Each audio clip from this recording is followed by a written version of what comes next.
Is now starting. All attendees are in listen-only mode.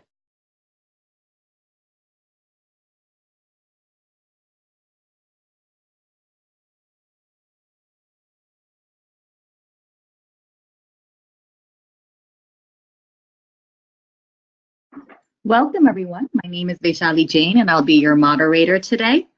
And thank you so much for joining us here at Sandler Learning, a market leader in providing leadership and talent development solutions. We provide talent development solutions through our blended training approach, which is a mix of e-learning, classroom training, and live interactive sessions coming from industry experts, such as CXOs from Fortune 1000 companies, Ivy League professors, and best-selling authors. And we're really excited to host today's webinar on No Guts, No Gain. And presenting today's topic is Mike Montague. Just a little bit about Mike. He is a Sandler certified trainer and the VP of Online Learning and Development, where he's passionate about sharing the Sandler success principles and teaching interpersonal communication skills that are needed to greatly improve your life and your business. Mike has entertained and educated people as a Sandler trainer, on-air radio personality for local stations, and other live events. He's also an accomplished writer, contributing to various business magazines and blogs. Now, please bear in mind that this is an overview of a very robust topic, and we offer a collection of leadership, management, and business courses that can be tailored towards your specific requirements. So if you're interested in a further discussion, you can make an appointment with one of our learning consultants through our website at sardarlearning.com. And now I'd like to ask the Global Operations and Strategic Marketing Head of Sandler Learning, Gaurav Bansal, to tell us a little bit more about the company and how organizations across industries are benefiting from Sandler Learning courses and other talent development solutions it has to offer. Gaurav? Hey, thank you, Vaishali. Thank you so much for starting the session, and thank you, Mike, for taking time out of your schedule and being part of the session. Now, before we formally start the session, let me quickly share some of the details of Sandler Learning with all of you. We call it as a collaborative knowledge platform, bringing world's best leadership and business insights from Fortune 1000 leaders, best-selling authors, and Ivy League professors. It is essentially an e-learning platform based on the micro-learning concept just-in-time approach, which will help all of you to achieve a goal of a smarter workforce for future, adapting to changes and driving growth. And we do this with a broad catalog of our courses spread across different categories and different levels. Now, let me also speak about the kind of experts and trainers we have on the platform. Right from the top global CEOs to Ivy League professors to best-selling authors, each of these experts have more than 25 plus years of experience. I mean, likewise, Mike, I mean, all of these trainers, all of these experts, all of these mentors, as we call them, have rich knowledge and experience, which they have to share with us on this platform. There are insights from their experiences of dealing with real-time challenges and how did they overcome them. How did they build such huge, large Fortune 1000 organizations? How are they managing them? How are they dealing with so many challenges, right from business challenges, competition, people, and so on and so forth. And there are different parameters to deal with here. And last but not the least, all these courses are SCORM compliant. All these courses are based on the micro-learning concept, which means you can take up these courses anytime, anywhere, as per your understanding, as per your schedule, as per your convenience. You can browse these courses on a tablet, on a laptop, on your mobile, across different platforms, across Apple, across Windows, across Android, and so on. And yes, not last but not the least, each of these videos are by best-selling authors. So please go ahead, browse sardarlearning.com. And yes, the last thing which we've recently done is tied up with one of the most credible sales training organizations, which is Sandler Training. And Mike is from Sandler. So over to you, Mike. Thank you for coming over. Look forward to hearing more from you today. Hey, thanks. I appreciate the intro from both of you. And I'm really excited. This is a course that we have in Sandler Learning right now. It's called No Guts, No Gain. And we're going to give you a little preview of it today with the first an overview of the first couple of chapters. So this is a 6-lesson course that's in Starter Learning that you can subscribe to. And it talks about guts and assertiveness and goal setting and about how you prepare yourself for success. We found that whether it's in sales, management, or customer service, that people struggle with getting themselves in the right mindset for difficult situations. A lot of times it has to do with risk and failure, but sometimes it's power plays and games and figuring out what you want to do with your career and what does success look like to you. So that's what this course is about, and it's been a favorite of people attending Sandler Training for a long time. This came from a man named David Sandler himself, who created this course, and he passed away in the 90s, but it continues to grow and live on as his legacy program that we've rebuilt with modern videos and stuff for you to check out in starterlearning.com. But it's been around and proven to work and inspire people around the world. So I'm really excited to share it with you today. Vaishali, any questions before we get started, or should we tell them how to deal with questions?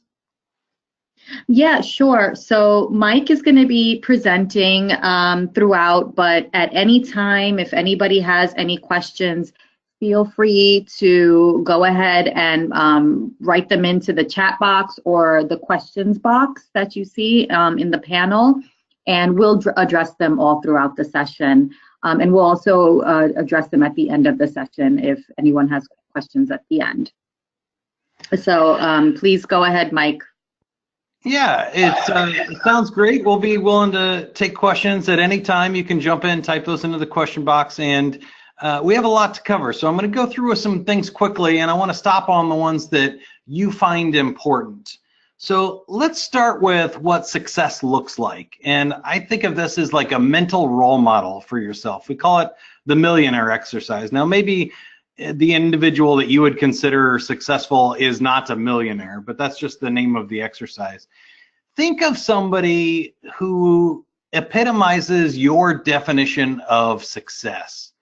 What does successful look like to you? It might be somebody like, for me, the financial expert Dave Ramsey is a really good example. I like the way he lives his life. I like the level of success and how he helps other people.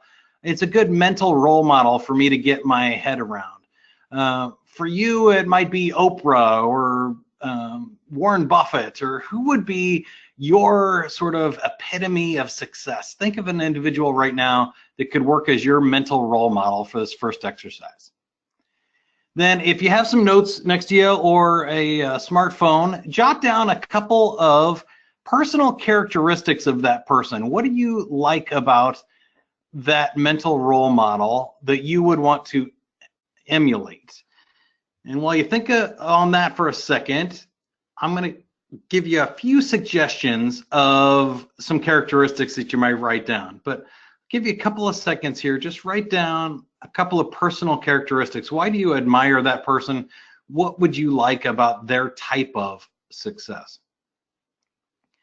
And if anybody, sorry, Mike, I was just going to say, if anyone would like, feel free to share them. Yeah, you can definitely type those in. We'd love to see what your thoughts are. And what I found is that everybody has a different version of success. So I'm going to give you some ideas and suggestions here today, but don't let me paint your picture for you, because one of the things that we know is you would really hate to go to a lot of work and define some sort of goal and get to it and then realize that's not what you wanted. So think about really what's important to you. Is it more family time? Is it more money? Is it more health and exercise? Is it travel? What are some things that are important in your definition of success? And then for these characteristics of an individual, I have some suggestions. We know that successful people have long and short range goals. They know what they're trying to accomplish. Also, right along with that, they know what's holding them back. They know what their weaknesses are so that they can either delegate those activities or they can shore up those weaknesses and work on some of those limiting behaviors and attributes that they have. Successful people have learned how to fail. So Michael Jordan is the example I always give here, but you could use any famous athlete. Who do you think has missed more basketball shots? You, me, or Michael Jordan? Like, guessing that Michael Jordan has missed more shots than any of us could ever dream of taking, and that's because he's learned how to fail and practice in order to win. So successful people have learned how to deal with failure, and they've learned how to understand risk. That is it a risk to their self-esteem? Is it a risk to their ultimate success? Is the risk ultimately going to be catastrophic? Is it going to mean failure or something that we can't deal with? And they understand and learn how to limit risk. And finally, on this slide, overcoming procrastination. Successful people know how to take action and be self-starters and self-motivated rather than waiting for some sort of external motivation. Vishali, do any of these on the screen jump out for you? Sorry about that, I was on mute. I think for me, learning how to fail and overcoming procrastination. Yeah, I think that one is both of those are really good. For me, learning how to fail goes right along with procrastination, because a lot of times we're not taking action because we're afraid we're going to fail.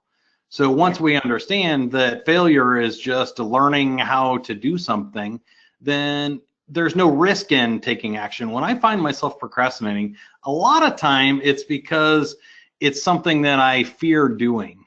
And I'm worried about what will happen if I take action. It's safer for me not to move.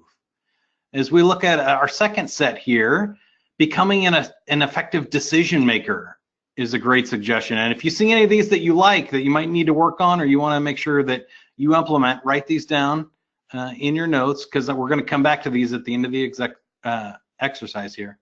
Becoming an effective decision maker, making quick decisions, good decisions, avoiding games and power plays of other people. We all get pulled in and sucked into drama every now and then. Do you know how to get out of it? Do you know how to avoid it and not let it affect your ability to do what needs to be done?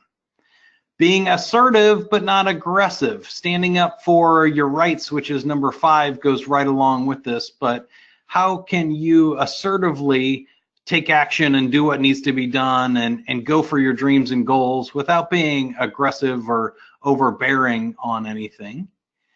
And number 4 is, how do you deal with the rewards, and do you understand what they're there for? So we'll talk more about this here in a minute, but some people think the rewards are deserved and that if they do some sort of action, they should immediately get a reward. And that's not always the case in life. We all know that. The other thing is, some people make it too much about the external rewards and they don't do it for internal rewards. So understanding the way success works and how you have to work and earn things in this life is an important part of ultimately being successful. But knowing your rights, that if you do work, that you have the right to succeed, you have the right to time off, you have the right to vacations, you have the right to design your life however you see it. And so not letting other people or the public or television or commercials tell you what you have to have in order to be successful, but knowing your right to define the life you want to live. Does anything jump out on this one, Vishali? Yeah, I would say, for me personally, being assertive, not aggressive. What are the subtle differences there? And can you just talk a little bit more about that point? And especially, you know, I have to say, there's a difference, and we can get into this later if we have time, but the gender differences between men and women. You know, are men considered assertive in a certain way where women might be considered aggressive? So what are some of the subtle differences, and how can that be tackled for all? Well, I appreciate you bringing up the gender thing too, because I know a lot of people on both sides struggle with that. Sometimes men feel like they have to be tough, and sometimes that can come off as aggressive and give a wrong impression to people.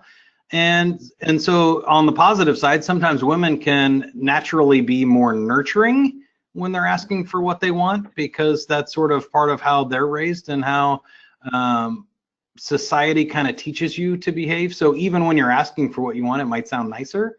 But on the flip side, for women, you might be too nice or not be taken seriously because you were too nurturing and not enough assertive. And sometimes guys internally feel, weaker, or they have a natural time of being assertive because they're sort of expected to. So I think there's positive and negatives on both sides. But if I had to draw that line, for me, it's about how you assert yourself and less about what you're doing. So when you understand your rights and you know that I have the right to ask for more money in a raise, then how you ask for the raise determines on whether you're aggressive or not, right? Right. So I think if we can do these in a nurturing, non-threatening way that keeps both parties in a mutual sort of adult relationship, then whatever you're asking for can be assertive. But you don't have to be angry. You don't have to use curse words. You don't have to yell at people to be a leader, right? A leaders can be nurturing, but still assertive. Does that help? Yeah, that does. Thank you. And we'll go to our third list here, and remember to keep track of your favorites. This is the last list of ones that I had for suggestions, but successful people generally have a confidence and courage about them. They take action and they're not afraid to fail. And I think a lot of people mess up courage because they think that it's the absence of fear, and it's not. Courage is doing what it takes to be successful even though you're scared in the moment. Seeking help and being vulnerable is a big one. Asking for other people's help. A lot of people think that to be successful, you have to do it on your own, and that's not the case for 99% of people. Most people get there with the help of many, many people along the way. Not allowing mediocrity is a big one, because what we found is that being comfortable and being good is the enemy of being great. That's from a book called Good to Great. But it's also a pretty simple concept of, if you're trying to be comfortable, you can sit on the couch and watch TV. If you're trying to be successful, you probably need to get off the couch and do something else. So not allowing mediocrity or comfort zone to stop you from higher levels of success is a huge point there. As well as committing to your choices. What we found is a lot of times it's the decision maker that makes the decision work and not the decision itself. So the difference between people that succeed and ultimately fail are the ones that keep going. If you are still pursuing your dream, you haven't failed yet. So committing to those choices is a big differentiator between the people that get there and the people that wimp out and give up on their dreams. Having a timetable is a huge motivating factor. It gives you something to work for. If you say, I want to be successful someday, you can always put that off. If you want to take a vacation tomorrow, you have to take action on that because it's coming up. So a timetable is huge. And then keeping your financial house in order, and financial planning is a big one, because when you cover those basic needs in Maslow's hierarchy of needs, when you have security, when you have food on the table, when you have a nice house, it frees you up to go for bigger and greater levels of success. So if you're always risking and struggling and really having trouble with those basic needs and you're not planning for the future, it holds you back from taking larger risks that may have much greater rewards. Anything on this page? Yeah, I would say not allowing mediocrity. And you spoke about just getting to that comfort zone, right? And then just cruising and not being able to get to the higher levels of success. So breaking that barrier. Yeah, it's huge. And the biggest one, I think, is around money. And this is a really challenging concept. So when you want to learn more, make sure you check out the online course and how we deal with this. But a lot of people reach a certain level of salary and they think that's a lot of money, and they sort of plateau in their career. Now, when most of us are getting started and we're young, we all realize that, like a $20,000 salary won't cut it. We're going to need a little bit more than that to pay our bills and things. So we're struggling and we're pushing. But once we get up to a certain level, whatever it is for you, it's a different level, you start saying, okay, this is enough for me. And we see it even with really highly successful people, that your happiness does not really increase once you get over $100,000 or so. That more money generally just means more problems and responsibility, and not necessarily a greater quality of life.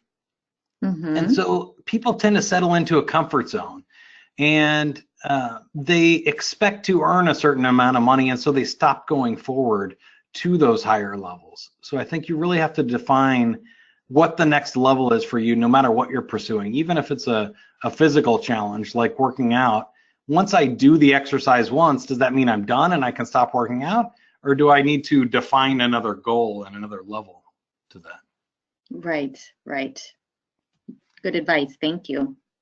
Yeah, so you can help me out, Vishali, and chime in with these. I saw that we had some questions there too in the questions area that you can get in a rut, and then you kind of get into that comfort zone. You just kind of keep accepting the same level of success rather than going forward to that next level. So we call it goaling through, setting another goal that's beyond your current goal whenever you're getting close.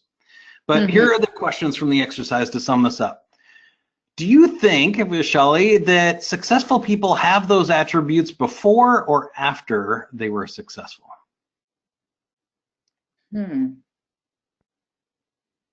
That's a good question. Can it be both? Can the answer be both?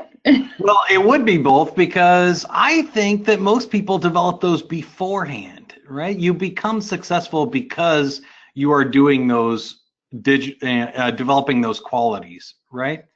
Very few people, like if we think of like a Warren Buffett or an Oprah, developed all of their habits after they became successful or a breakout star. Sometimes that might happen to somebody really young or something like that, that they're going to have to learn the hard way after becoming successful how to deal with that success. But generally in business, you're going to have to get good before you get successful. Good point. Okay. So the good news is, though, that we're starting out with a lot of these traits already. So if you were making a list on your sheet of paper, the ones that you would like to have, put a check mark by some of those attributes of this mental role model that you currently have, that you think you're under control. Hey, I'm pretty good at financial planning, or I'm pretty good at being assertive. But put a star by 1 to 3 of those that you think you would like to develop. So a quick star by whether on the ones that you would like to focus on in 2018 here to up your game a little bit.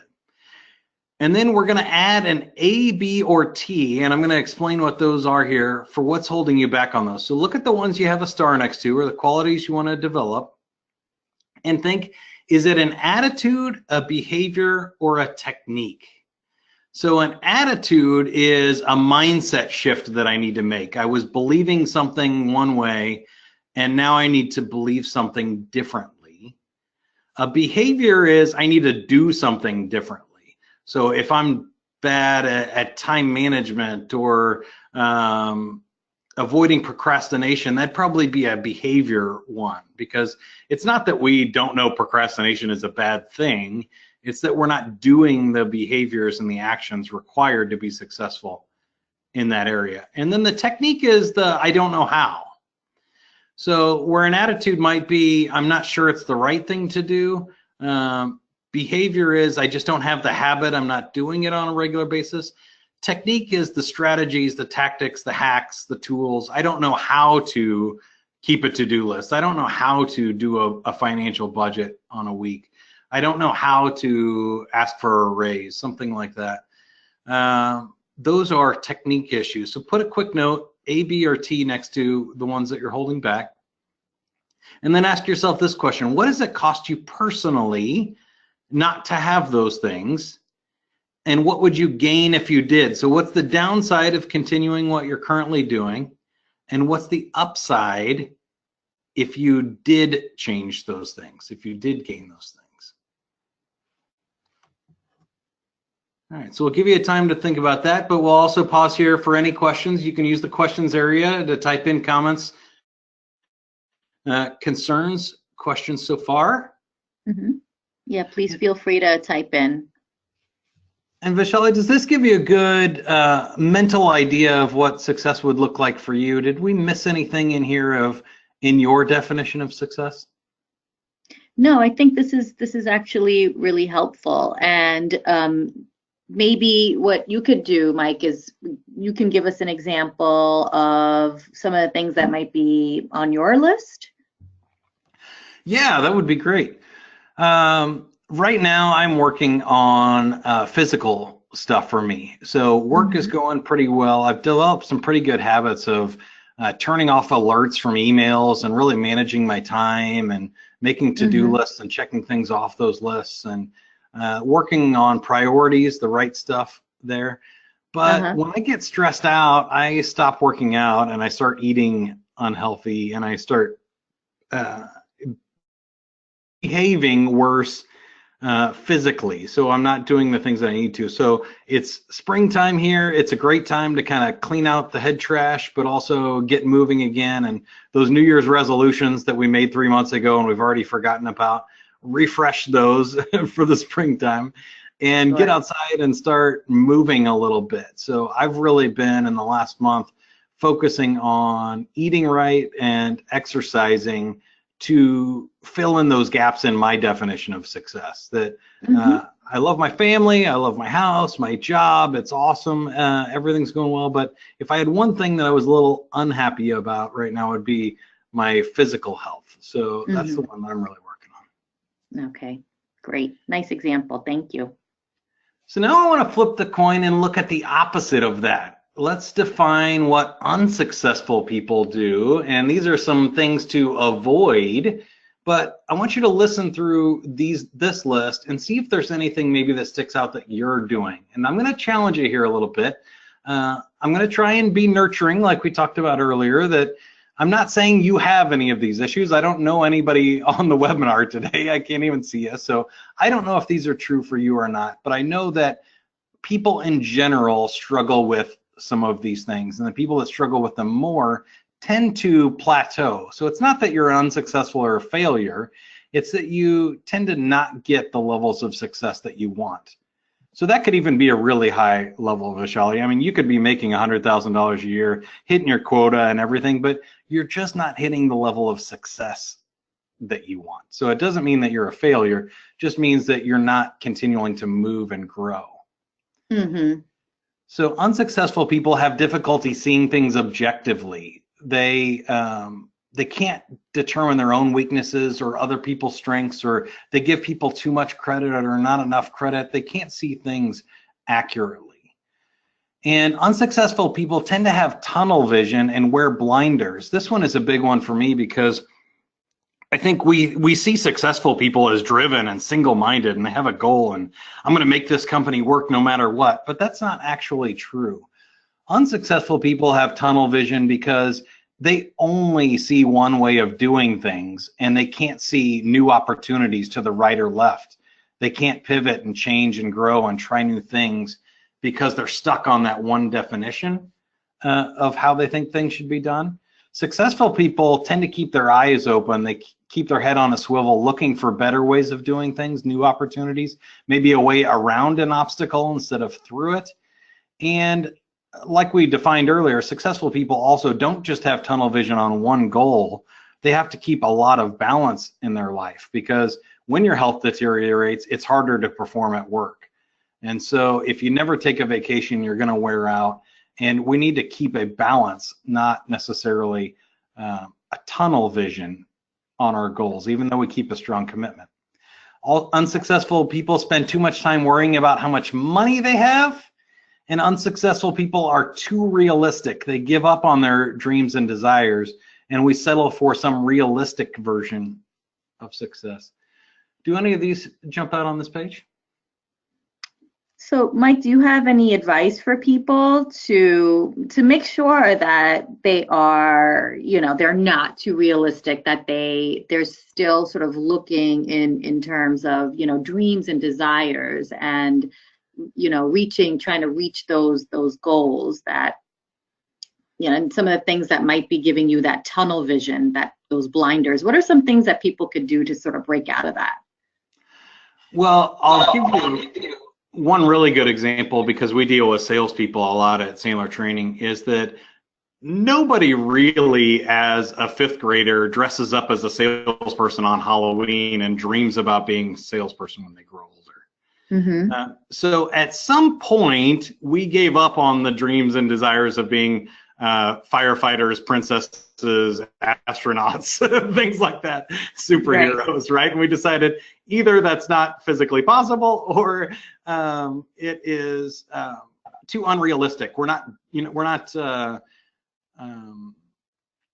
willing to do what it takes in order to be an astronaut. So that was my thing. I loved space. I was a nerd. I wanted to be an astronaut when I was a kid. And I realized that I didn't want to be in the military in order to get there. So I gave up on that dream after high school because I didn't see myself going down that path or being that type of person. But in other ways, we give up on our dreams because we sort of settle in, and sometimes society tells us what we should do, the number of kids we should have, the type of house we should be, the type of things that we buy.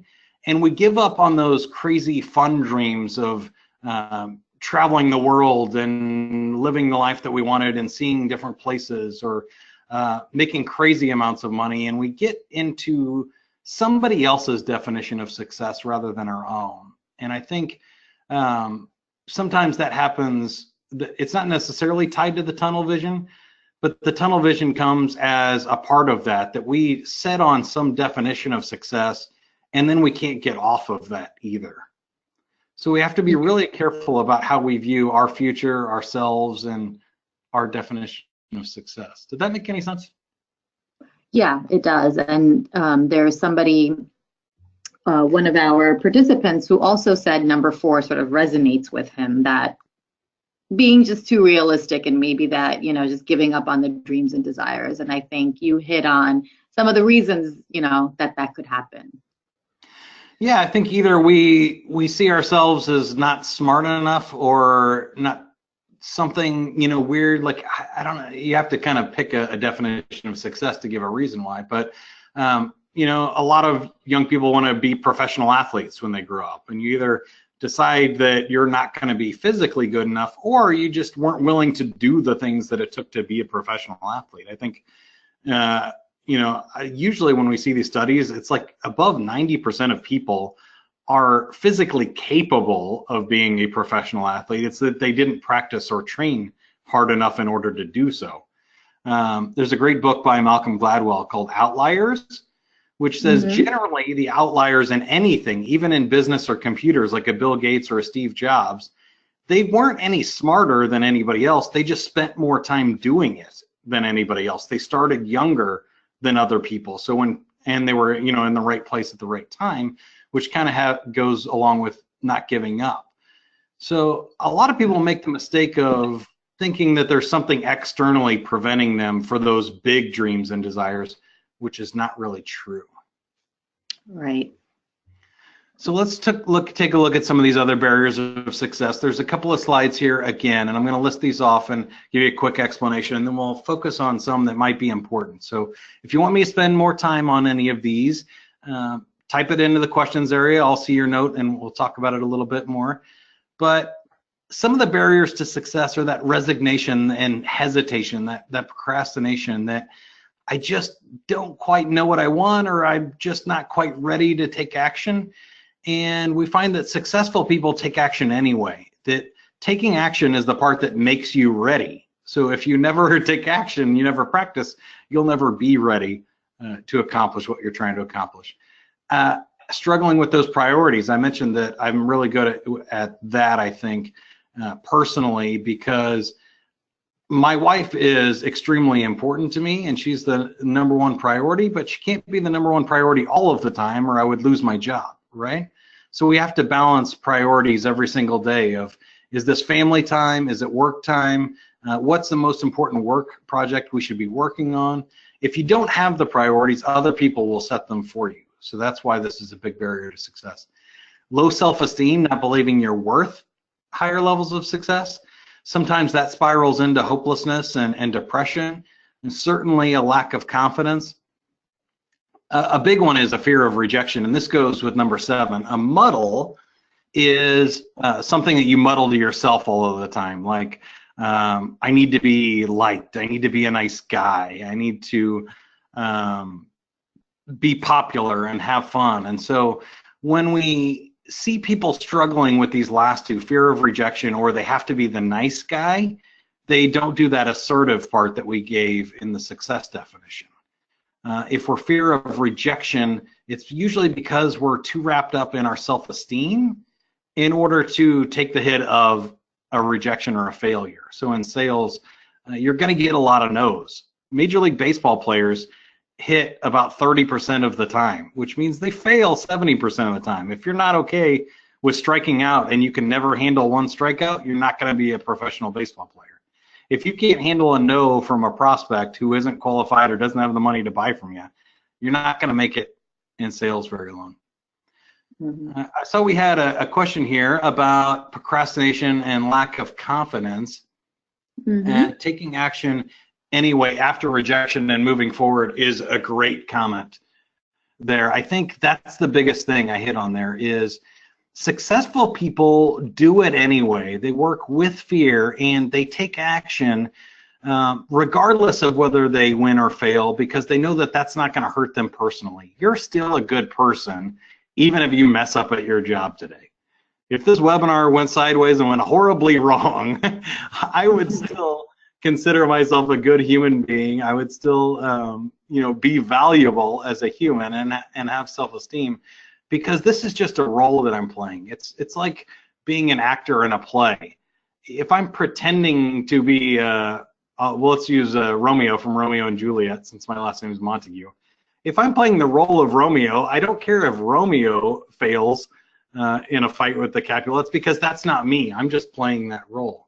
So I don't take it personally. If you can kind of set that situation up in your mind where you get over the hump of procrastination, you say, I'm just going to do it. If I want to be an artist, my first painting is going to be ugly. It's not going to be as good as my last painting. But it's the act of practicing, it's the act of doing that allows us to succeed. Any other thoughts on that, Michelle? I think that, like you said, I think that that's a huge one, and it seems like from what the participants are saying, it's just being able to get over that the hump and the lack of procrastination, but also rejection, right? Yeah. I think that's a big one. And that's not hard to take, and that is hard to take. So I think if people can actually get over that, I think that's a huge step in the right direction. Yeah, and we all have a little bit of afterburn where it stings a little bit to fail. I think of some big things in my life. I had a disaster on stage one time when I was a DJ, and they ended up pulling the plug on me, and I was standing there on stage in front of thousands of people with no music, and I had to just sulk off like a loser. And that was only a moment. Did that hurt in the moment? Sure, but the next day I had to be on the radio and do another show. So I had to cut that afterburn off. I couldn't let that stop me from getting behind a microphone the next time. I just had to learn my lesson and move on. It was outside of my control. I did what I thought was best, right? So all I can do is learn that lesson and apply it to the next time I take action. Mm-hmm. So let's look at our next set of lists here. We got two more of these. And this one is dependence on others. So we're thinking that we need other people in order to be successful, might be holding us back. Misunderstanding needs versus wants. Do you need a new car or do you want a new car? I'll circle back to that one. Let me get the rest of them, but remind me to talk about that one, Michelle. Collecting stamps is where you sort of keep track. You ever have those where somebody's like picking on you, or there's that straw that broke the camel's back where your boss keeps kind of making side comments about your work or something until finally you go, that's it, and you cash in this book of stamps and you say, that was the straw that broke the camel's back, and you have some sort of blow up because you're collecting all of these wrongs that other people do to you, and you're holding on to those rather than letting them slide off and be in the past where they are. Needing toys to bolster self-esteem, this goes back to those needs versus wants. But if you need that new car, that's different than wanting toys. So the toys can be a scorekeeper. They can be nice things to have. If they make you happy, that's great. But what we found is successful people tend to focus on experiences and the way they're living and not the things that they have. Carrying baggage forward from those previous failures, we talked about that, the fear of failure and what will happen if something goes wrong. And the if-only model goes back to the dependence on others or seeing external reasons for your failure. So this is where you say to yourself, if only my company would lower the price, if only my prospects would answer my call, if only so-and-so would do this. We're hedging our bets and we're saying that we could succeed if somebody else does something. And so what we really have to ask ourselves is, what can we do about the situation? Instead of if only, how about if I only did something, then I would be successful. I think that's a much better message to muddle to yourself. Now I want to go back to those cars because I think it's a great example. So your first car is worth a significant amount of money to you. You know, cars are anywhere from $1,000 to $30,000 or $250,000. But if you don't have transportation, there's a good value in buying a car. Once you have a car and you can get to work and you can go to where you want to go, anything above that is a nice to have and a want, not a need. Does that make sense, Vishali? Yeah, it does, absolutely. So if we fulfilled that need of transportation, then anything above that is a want. So we need to understand in our life, what's the difference between I need a nice house and I need shelter. We want a nice house. We want a swimming pool. We want a cool, theater in the basement. We want a new bathroom. But as long as we're able to take a shower, we don't need a new bathroom. So successful people are able to see things objectively and see things accurately between wants and needs. Any questions on this slide? I think we're good. You explained it well. All right, good. And we'll hit the last one on the barriers to success, which is when people say they don't have enough time. Everybody, regardless of their level of success in this life, has exactly the same amount of time. Unable to see things objectively, I've been talking a lot about, but if you can't, I think of American Idol on this one, Vishali, that when you see the bad contestants who think they are good singers, you know that they're not going to succeed. Sometimes we also see it the other way, that some people are really great singers, but they don't believe in themselves. So the people that succeed are able to see their talents, their skills, and their abilities objectively and accurately in order to get to higher levels of success, even though we enjoy seeing them on TV, right? But then how do you assess that, Mike? Well, I think there's a lot of things.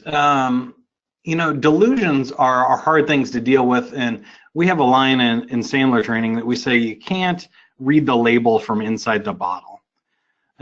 So we're all inside of our own heads. We can't. It's really hard for us to accurately see the way we behave and what we're doing. But we've all seen people in our lives or in our company that you go, oh, I know what that guy's problem is. Man, if he would just shut up on a sales call, somebody might actually buy something, but he's just over talking and pushing everything. And sometimes it's easy to see other people. So I recommend taking some objective online profiles where somebody else, you can enter the answers, take a survey, and they can give you some objective feedback back on how you're behaving. Coaches and trainers are a great thing. That's what we do at Sandler Training. They can give you objective feedback. If you're married, ask your spouse what your problem is. They'll tell you. I think getting outside feedback is one that really helps on that one. Mm-hmm. We've talked about tunnel vision a few times. A lot of people worry about not having enough education. And as I mentioned earlier with like Bill Gates and Steve Jobs, it's not that they went to school for computer programming. It's that they took action and they earned their experience. So not letting your current level of education, or number 5, your current level of money, stop you from doing what it takes to practice to become successful eventually. I think of being too realistic and giving up on your dreams is on the list again here, which we've talked about. But I love this example of the Beatles, because when the Beatles came to America and they were on the Ed Sullivan Show, it was their breakthrough moment. They were instantly in that moment successful, and the most successful band in America when they did that. However, what people didn't see were the 10 years they were playing as a band before that. When they started playing in Liverpool, they weren't that good. They had to play a lot of bad gigs. They had to play gigs for free. They had to practice in free cafes and become a good band. And by the way, they were already the #1 band in the UK when they came to America to be on the Ed Sullivan Show, which tells you a couple of things. They had to be good before they got their break, because Ed Sullivan is not looking for bad bands that are unproven to put on America's #1 TV show. They're looking for people that are already good, who are going to bring Ed Sullivan more viewers. And think about whatever dreams you're trying to accomplish. And I know, Vishali, you've had a lot of cool opportunities like this too, that nobody is handing out breaks. Nobody is picking you to all of a sudden be an overnight success. Steve Martin said, you have to be so good that people can't ignore you. So you have to prove yourself over and over and over again until somebody picks you. Have you experienced that? I think in everything that you do, especially when it comes to your work, those are the things you have to do, right? To be able to move up, to be able to shine, is to have to prove yourself over and over again that you can do it better, you could do it bigger, better, faster, right, than the next person. And I think that some of the things that you addressed sort of reinforce how important it is to do those things, right? So making sure that you don't become complacent, that mediocrity doesn't sort of take over, to make sure that, you have those realistic goals to achieve those things. But, you always got to be hustling if you want to get to a certain point, right? Absolutely. And I'll give you a business example, since most of the people watching today are in business, and that's what Sandler and Sandler do, is help people in the business arena mostly, is that if you wanted to be a manager, you could wait for somebody higher up, like the owner or CEO, to pick you to be a manager, or you can start managing people.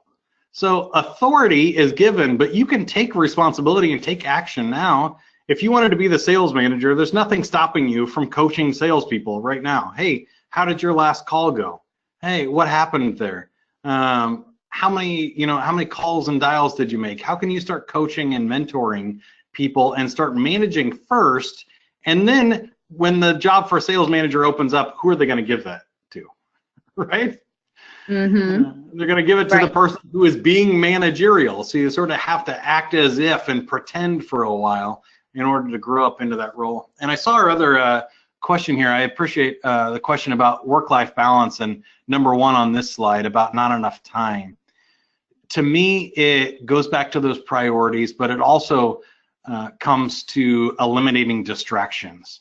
We all get tired, we all get distracted. I've had to turn off every alert on my phone. The only way that my phone will make any noise or light up is if somebody calls me with a telephone call. Text messages, all the apps, everything else are turned off so that my phone doesn't light up and beep or distract me when I'm in a moment of productivity. Same thing with my computer. All of the sounds are off. It will make no noises or beeps. If I'm, writing a book, making an online course or something like this, I don't want to see flashes from chat messages from my coworkers or new emails popping in. Most of us have so much going on that you could sit in front of email, start your day at 8 o'clock. I know I can. Start answering email and not finish until 5 o'clock and not actually get any work done because you start sending enough email, people start replying back to it, and it just keeps going all day long until one of you decides to call uncle and quit. So for me, these are big things. It's eliminating distractions. It's setting out those balance, deciding what's important to you and making time for it. So find an hour a day to work out. Find the time that's important with your family. Block that off and don't allow other distractions. Find your focus time whenever it's best for you to focus, early in the morning or late in the afternoon or at night, whatever your best time is to do your best work. Keep that work sacred and don't let people schedule things over it. I keep a close grasp on my calendar, and when people ask for meetings, I make sure a meeting is necessary first. So I'll typically ask them, what were you hoping we would cover in that meeting? And if I can answer the question over email when I check it twice a day, I'll check my email at 11 and 5 o'clock, then I'll respond to those types of requests. So being very disciplined and very clear on your priorities and how you want to spend your life ultimately is what's important there. Mm-hmm. And the last one, this is the biggest one for you, is that the most important barrier to success is yourself. All of the stuff we talked about today, you have control over. You can't decide whether somebody picks you, gives you an opportunity, assigns you a task, or gives you a raise, but what you can decide is how you spend your time, effort, and energy, how you feel about yourself, how committed you are to that definition of success that you've defined for yourself. And remember, if you want help in defining what those are, that's what this No Guts, No Gain course in Starter Learning is all about. We've covered two things today, the stuff that holds you back and the stuff that will help you get to success. What we didn't cover was the goal setting, the fit, risk, and failure too much. We didn't talk about other people's drama and things that we really need extra work in getting out of a lot of times. So make sure you check out the online course, but I'll leave you with this thought, which is every day we have a choice. We can either do what's necessary in order to make tomorrow easier for ourselves, or we can wimp out, give up, and put another obstacle in our path for tomorrow. So David Sandler talked about imagining a brick, that every day you have the option. You can either put a brick in your path to success for tomorrow, or you can remove one by doing the things that you need to do today. And this, the choice is yours. It's completely up to you. You remove one or you place one, but you have no other options. And it's pretty obvious, isn't it, that if we work out, we eat right, we worked hard on what we needed to do, and we got a good night's sleep, tomorrow will be easier.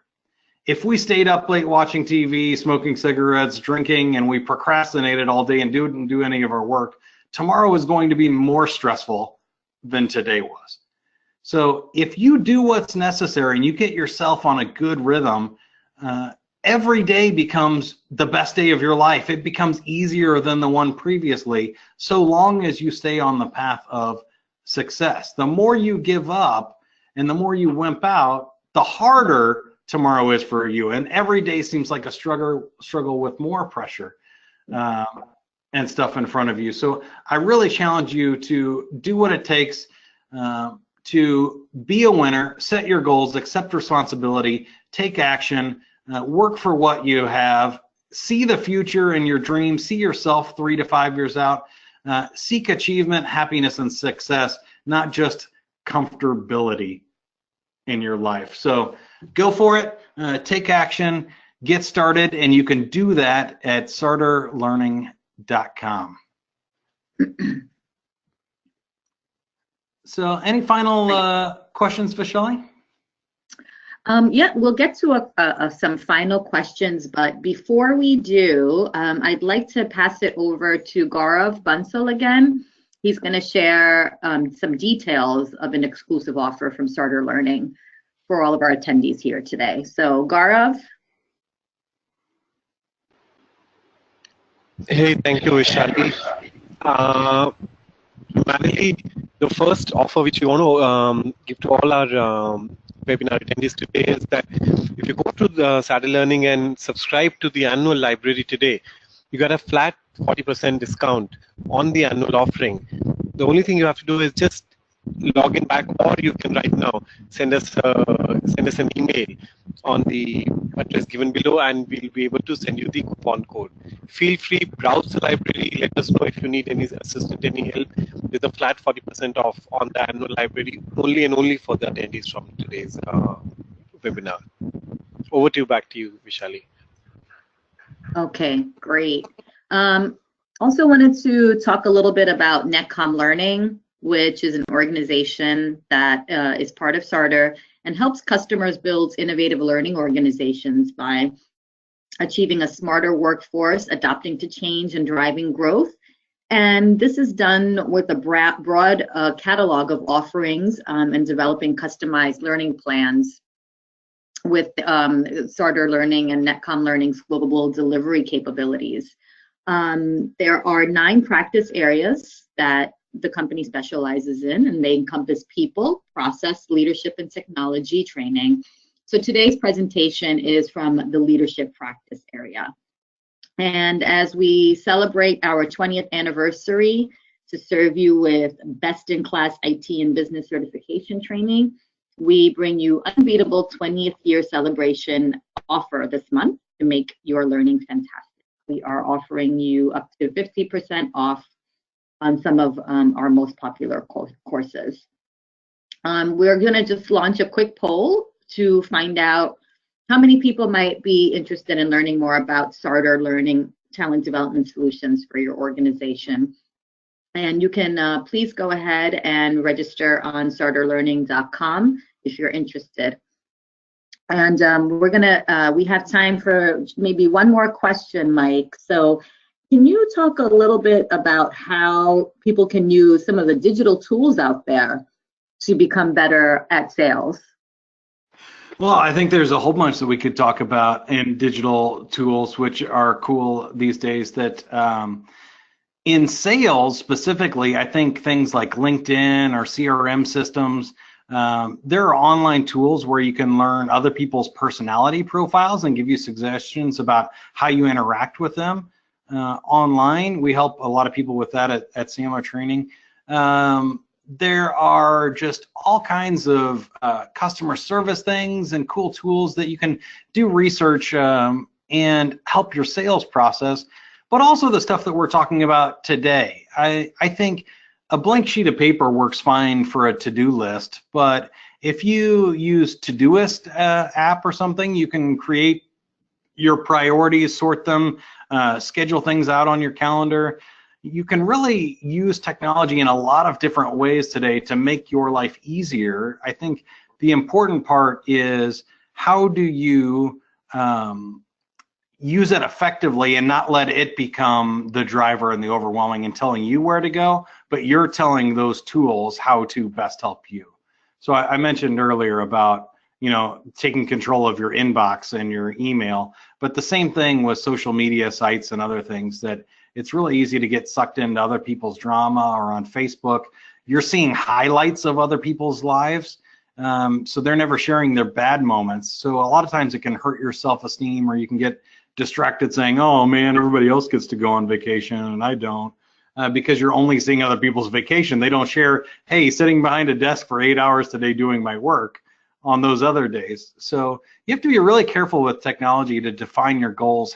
Are they actually helping you, or are they just shiny objects that are distracting you? Does that help? Yeah, that does. One more quick question. I know some of the biggest challenges that people have when it comes to selling is, you know, prospecting, cold calling, and another is negotiating pricing. Any advice around how to get around that? Yeah, we deal with both of those in this course for No Guts, No Gain, because both of them have guts. The prospecting and picking up the phone has a lot to do with how you feel about yourself, how you feel about other people, and what you're afraid of. I think when you think about making an outbound prospecting call, let's just say picking a number out of a phone book and dialing it. Hopefully you have a better list than that. But you have a lot of head trash around that typically parents, you know, teach kids not to talk to strangers and to not bother people and interrupt people. And so we're all taught in school to kind of speak when spoken to, and we feel like we're an interruption or we're bothering somebody when we make a prospecting call.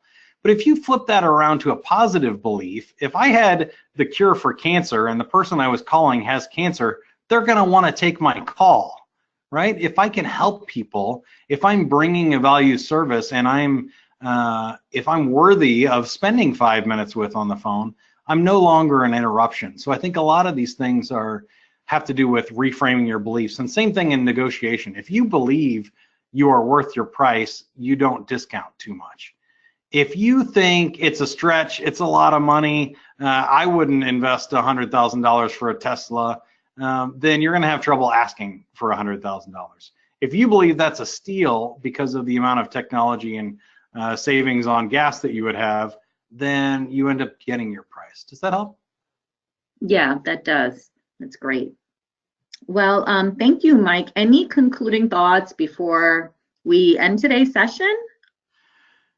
I would just say go do it. Take action. Don't wait. Like I said, every day is an opportunity. I truly believe that. So you can either burn one today, or you can put one back in your column and make tomorrow easier. So go back and get to it, and good luck.